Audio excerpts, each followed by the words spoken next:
En esta charla hablaremos en primer lugar de los alfabetos y los alfabetos más utilizados. Enseguida vamos a hablar de los abjads, describiremos los silabarios, posteriormente los abogidas, los logogramas y terminaremos con otros sistemas. Los abecedarios. Un poco de historia. ¿Cuál es el alfabeto más antiguo del mundo? La verdad es que no hay un consenso sobre cuál es el alfabeto más antiguo del mundo. Hay algunos lingüistas que afirman que el ugárico es el más antiguo. El alfabeto ugárico lo podemos describir como una especie de escritura cuneiforme en donde cada símbolo representaba consonantes, únicamente consonantes. Era un alfabeto consonántico. Y este surgió en lo que se conoce actualmente como Siria. Hay algunos otros lingüistas que afirman que el protosinático es el más antiguo del mundo. Este surgió igualmente en la región de Medio Oriente, en Israel, Egipto, Jordania, Mesopotamia. De lo que sí tenemos certeza es que el alfabeto fenicio es considerado como el padre de los alfabetos modernos, ya que a partir de él surgió la escritura hebrea, surgió el arameo, la lengua de Jesucristo, el árabe, el griego y posteriormente el alfabeto latino y el alfabeto cirílico.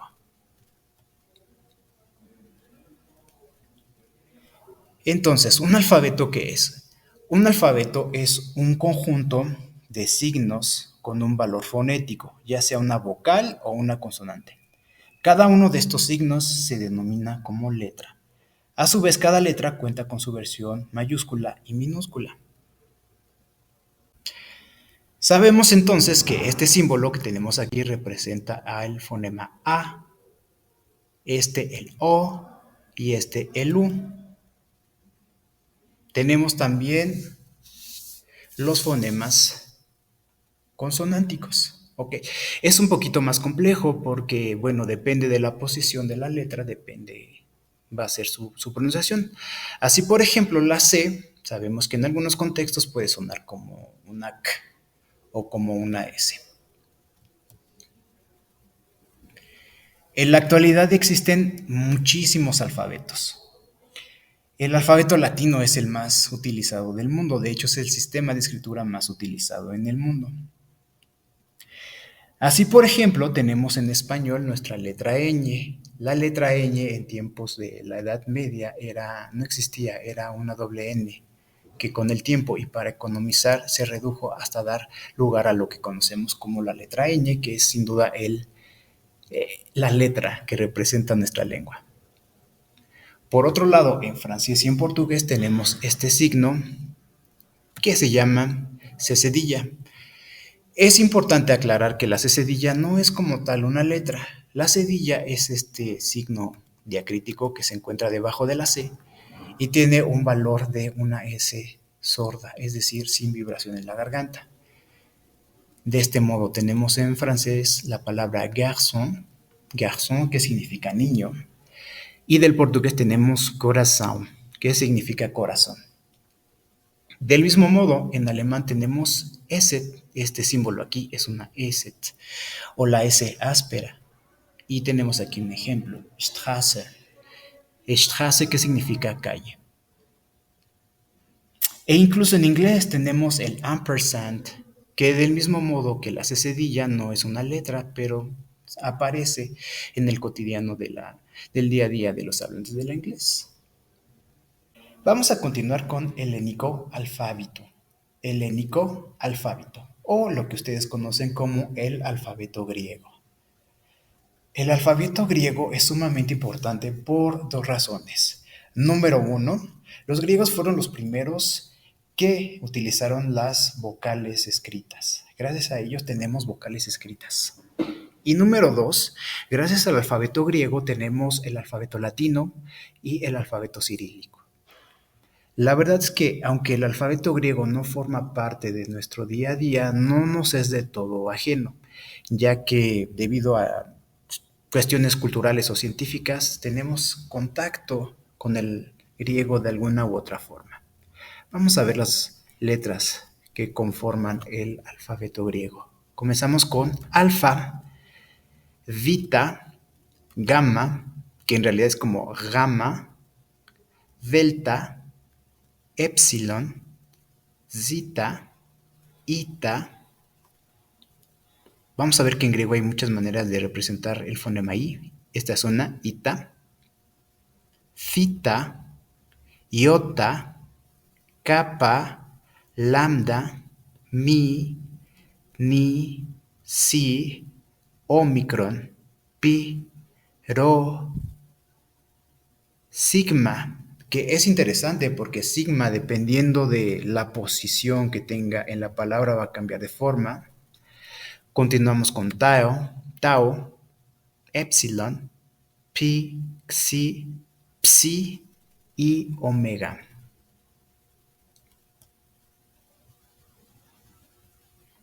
Y tenemos aquí un ejemplo de una frase que dice: o erotas ine tislos, o erotas ine tislos, que es algo así como el amor es ciego, o erotas ine tislos. Continuamos con el alfabeto cirílico. Seguramente el alfabeto cirílico lo relacionamos mucho con Rusia y la lengua rusa, pero la verdad es que es mucho más amplio. Actualmente está presente en más de 50 países, entre ellos Ucrania, Bielorrusia, Bulgaria, y está históricamente relacionado con las lenguas eslavas. Aunque es importante señalar que hay algunas lenguas eslavas que utilizan el alfabeto latino, como es el caso del polaco o del checo. Y también está presente en el idioma mongol. El alfabeto cirílico es una adaptación del alfabeto griego creado por los monjes Cirilo y Metodio, y de ahí el nombre cirílico. Vamos a escuchar un poco de los sonidos del alfabeto cirílico. A, A, B, B. Los labios se juntan.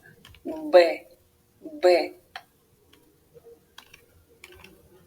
V, V. Los dientes de arriba tocan el labio de abajo. V, V. G, G de gato. G. D, D. Y, Y. Yo, yo. Ж, Ж.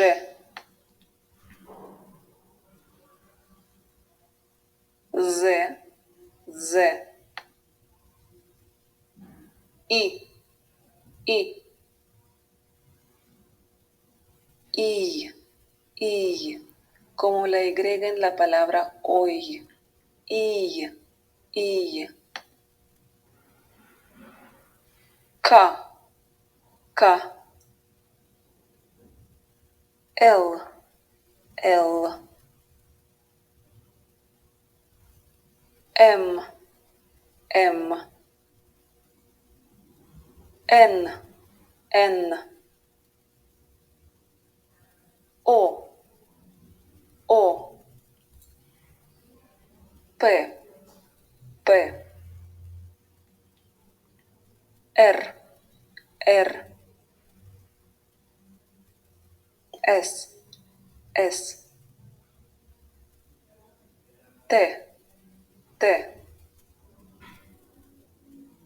U, U. F, F. J, J. C, C.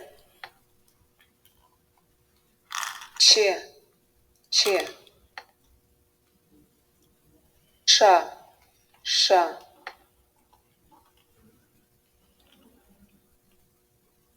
Sha, sha es más suave que sha, sha, sha. Está entre che y sha, sha, sha. Signo duro no tiene sonido. que sale de la garganta. U. Signo blando no tiene sonido. E. Yu. Ya. Parejas de vocales. La primera es dura, la segunda es blanda. A, ya. O, yo. Ye. U, yu. I.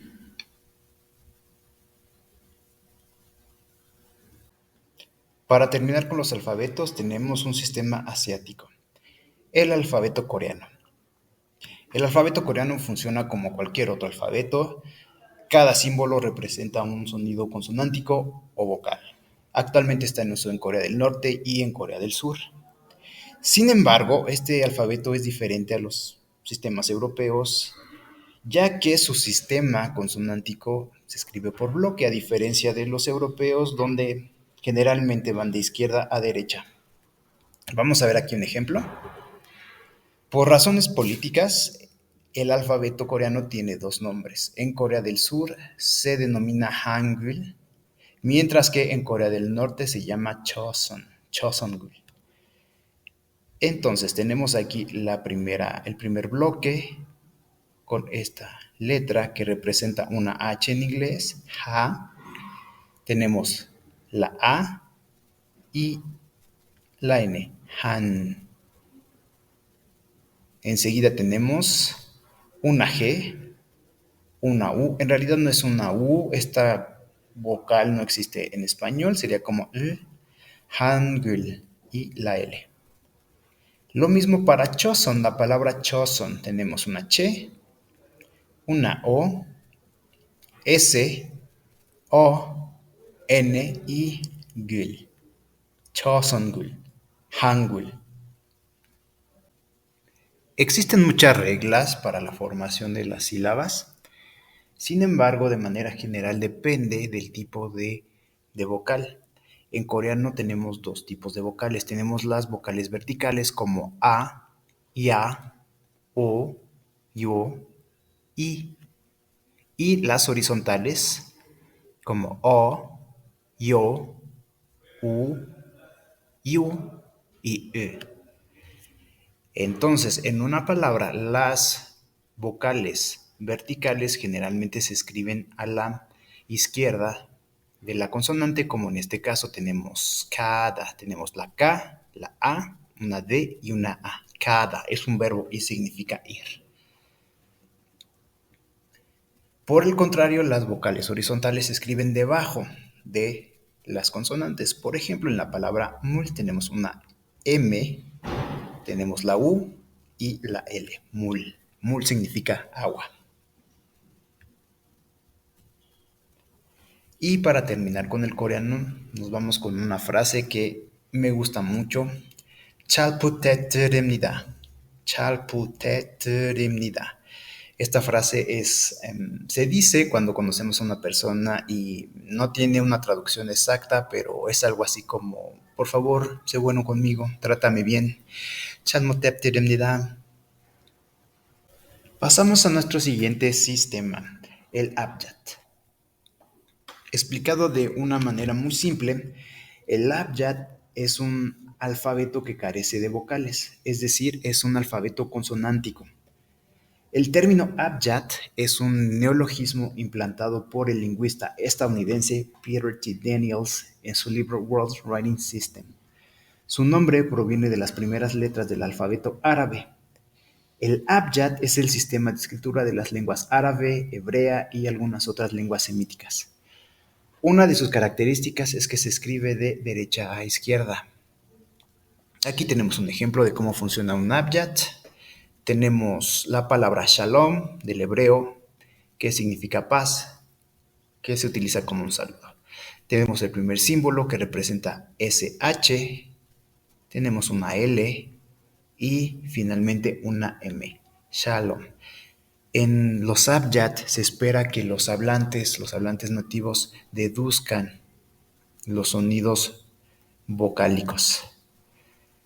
Si bien no se escribe muchas veces, en algunas ocasiones las vocales se representan con algún signo diacrítico, como es el caso aquí en el hebreo.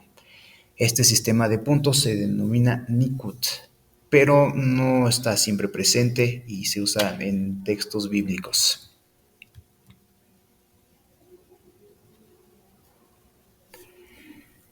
Vamos a ver un ejemplo de Abjad con el alfabeto árabe.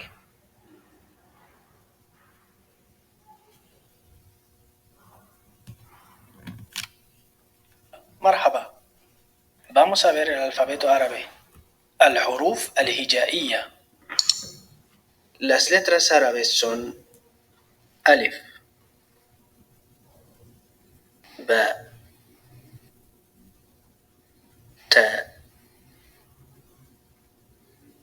ثاء جيم حاء خاء دال ذال راء زاء سين شين صاد ضاد طاء ظاء عين غين فاء قاف كاف لام ميم نون هاء واو ياء y por último تاء مربوطة. Gracias por ver este vídeo. Shukran. Para terminar con los Abjad tenemos dos ejemplos más. Tenemos un texto en lengua árabe y uno en lengua hebrea. En los dos textos tenemos personas que se presentan, que hablan de sí mismos, hablan de sus hobbies, sus pasatiempos y sus preferencias. Damos paso ahora a los silabarios. ¿Qué es un silabario? Tal como su nombre lo indica, en un silabario cada signo incluye un sonido consonántico y una vocal. Este sistema está presente en el kana japonés. El kana japonés a su vez se divide en dos sistemas, el katakana y el hiragana. Veamos.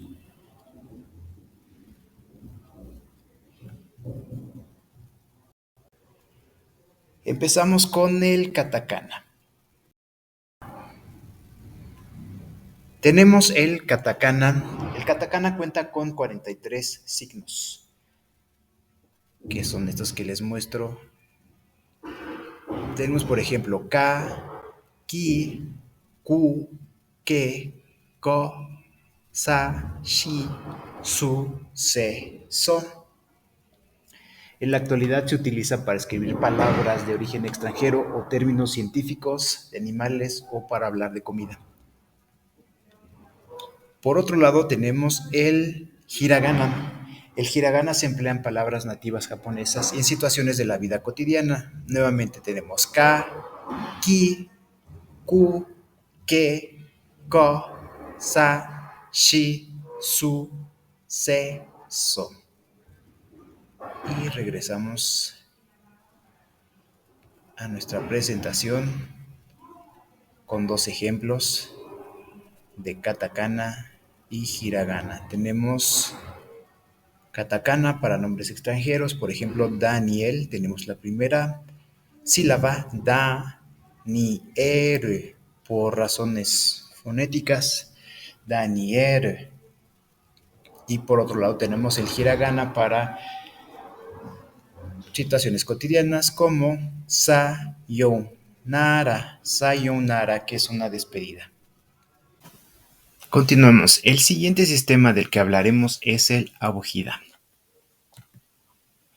Una abugida lo podemos entender como una combinación entre un abecedario y un silabario.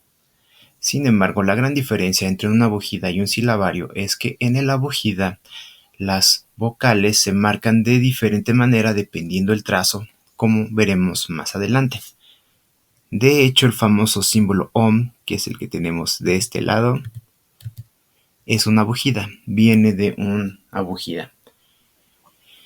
Este término abugida, igualmente como abjad, es un neologismo que fue implementado del mismo modo por Peter T. Daniels en su libro World's Writing Systems.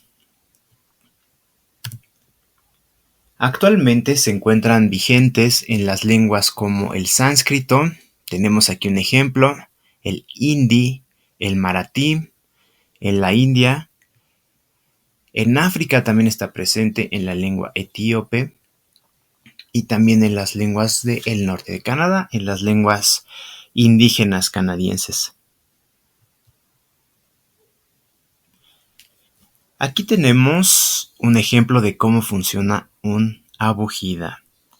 Tenemos este símbolo base que representa la sílaba K.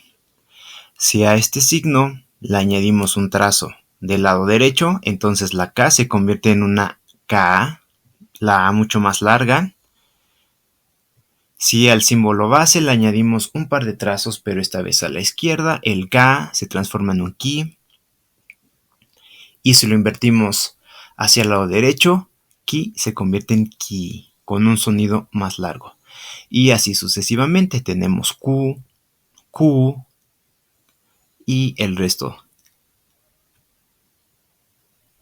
Básicamente de esto se trata un abugida.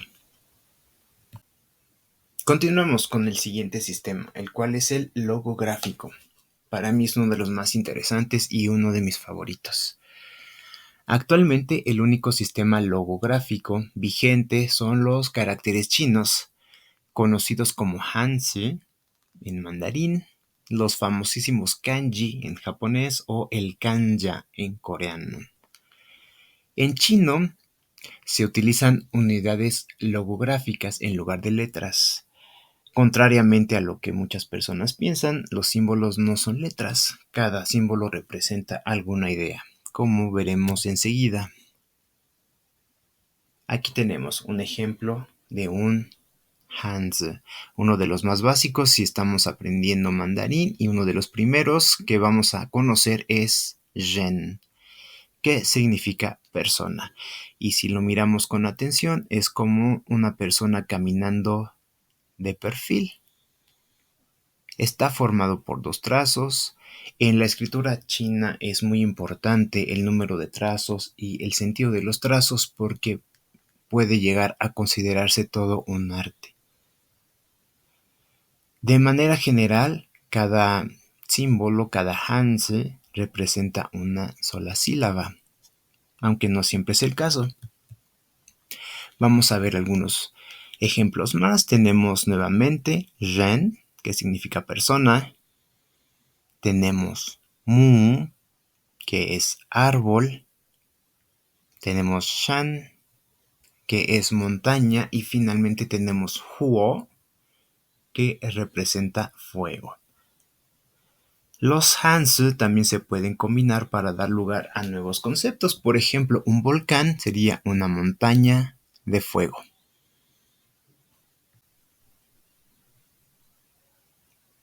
Actualmente existen miles de caracteres. El número exacto es muy difícil de determinar porque además existen variaciones. En Singapur y en Taiwán se utiliza el sistema tradicional, los caracteres tradicionales, mientras que en China se utiliza un sistema simplificado. Esta es una de las grandes desventajas que tenemos en los sistemas logográficos, ya que memorizarlos puede ser una tarea muy titánica. Sin embargo, hay maneras de hacerlo. En muchas ocasiones, aunque no siempre, los caracteres se componen de dos elementos. Tenemos aquí el primero, que es un elemento semántico o conocido también como un radical. En este caso, el radical, la raíz, quiere decir planta o hierba, y combinado con este otro símbolo tenemos verdura o comida, dependiendo del contexto. En el siguiente carácter también tenemos el radical, planta y cambio. Es decir, que para los chinos una flor es una planta que cambia. Lo vemos también en medicina, en fragancia o en té. Además del radical, en algunas ocasiones los caracteres también cuentan con un elemento fonético que va a determinar de qué manera se va a pronunciar cada uno de los caracteres. Actualmente, un chino necesita alrededor de 2.000 a 3.000 caracteres para su vida cotidiana. Esto no quiere decir que se los aprendan todos a través de estos dos elementos, como es el radical y los elementos fonéticos, pueden deducir el significado de muchos de los caracteres. Dejando de lado un poquito el chino, pasamos con otros símbolos que pueden ser considerados como logogramas. Tenemos, por ejemplo, este que quiere decir euro, peso, porcentaje o interrogación o exclamación. Realmente no necesitamos explicación. Al verlo sabemos de qué estamos hablando. Y con esto terminamos con los logogramas. Terminamos nuestra presentación con un sistema mucho más reciente y mucho más lúdico, como son los emojis. Los emojis son representaciones de las expresiones y sentimientos humanos utilizados en los espacios virtuales. Si bien es cierto que los emojis no son un sistema de escritura como tal, sí son elementos que utilizamos de forma escrita, de manera cotidiana, a través de nuestros celulares o computadoras, y nos sirven para reforzar el mensaje que queremos transmitir. Algunas veces son muy claros, como el icono del lado izquierdo que representa cólera, enojo, irritación, ira. Algunas veces no son tan claros, como vemos en el centro y del lado derecho, en donde, estos iconos pueden ser interpretados de diferente forma por diferentes personas, pero siempre teniendo en cuenta el contexto de la conversación. Y con esto terminamos nuestra presentación. Muchas gracias por la atención. En caso de tener dudas o comentarios, pueden escribirme en mi correo ccruza@oamx.mx. Nos despedimos, pero antes yo les digo muchas gracias, muito obrigado, merci beaucoup, 감사합니다, arigato gozaimasu. Gracias y hasta la próxima.